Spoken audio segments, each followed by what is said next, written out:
Þá hins vegar komið að fyrirsögn númer 2 og það annað sakamál en þar erum við að tala skipstjóramálið, svokallaða. Það sem sagt komið nýr sakborningur. Menn hafa verið að tala að þetta hafi allt bara verið einhver fabulering í höfði Pál Steingrímssonar skipstjóra Samherja sem að var á spítala nær dauða en lífi eftir að hafa verið sem sagt byrluð ólyfjum sem að leiddi til þess að hann nánast var komin núna í undir græna torfu. Hann var endurlífgaður á spítala og síma hann stolið á sama tíma. Þetta vitað, síminn hann fór upp í Efstaleiti, beint frá Borgarspítalanum upp í Efstaleiti og þarna þetta nýr sakborningur. Menn hafa verið að tala að þetta hafi bara verið einhver skálskapur í höfðun á Páli en lögreglan nú samt ennþá að rannsaka málið og nú komin nýr sakborningur og það þessi maður þarna sem pródúsent, framleiðandi í fréttaskýringaþættinum Kveik á RÚV og það gefur nú til kynna að þeir séu eitthvað konur með meiri og haldbærari upplýsingar en þessi Arnar Þórisson, hann þarna til viðtals hjá RÚV reyndar. Hann segir, ég veit ekki hvað hún vildi vita, ég veit ekki alveg hvað hún vildi vita, lögreglan.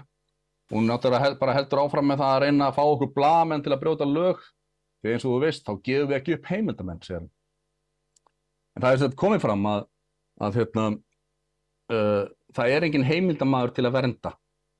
Það þarna fyrrverandi eiginkona Páls skipstjóra sem hefur viðurkennt að hafa tekið símann og það sem búið að vera að rannsaka samskipti hennar við blaðamenn Kveiks, Þóru Arnórsdóttur, ritstjóra Kveiks, í aðdraganda byrlunar.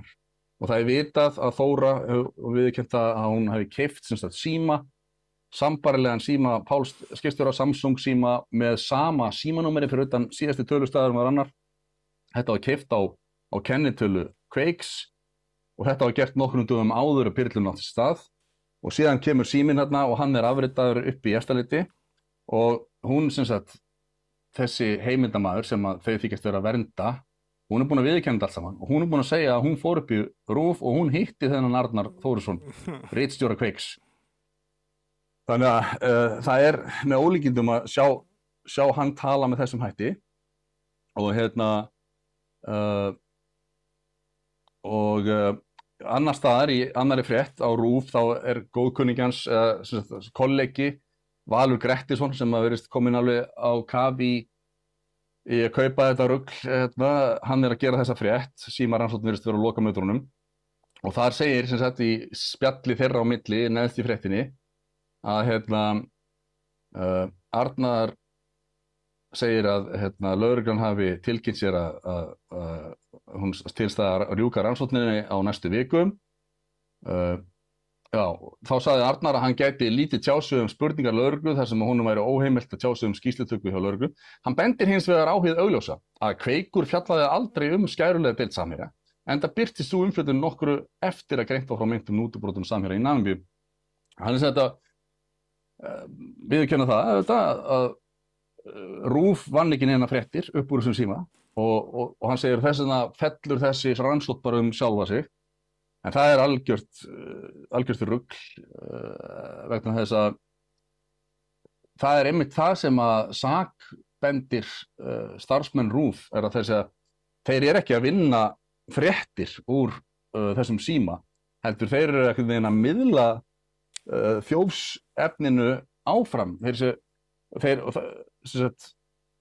þeir hefðu byrt fréttir upp úr símanum og þá hefðu þeir kannski einhver ástæðu til að segja við erum byrta fréttirna, við ætlum ekki að gefa upp heimildamenn, en þeir að taka við stolnum síma, afritan og koma honum áfram á aðra fjölmiðla.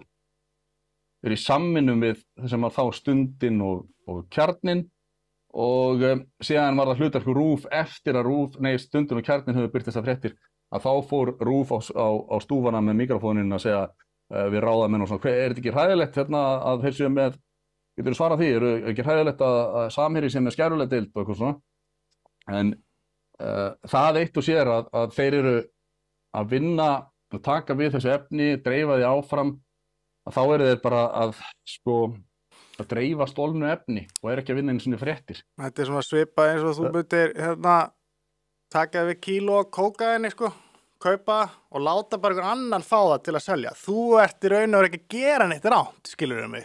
Einmitt. Þú ert bara að rétta öðrum þetta, skilurðu. Þú fæ kannski einhvern pening á milli, en come on. Þetta alveg fáránlega.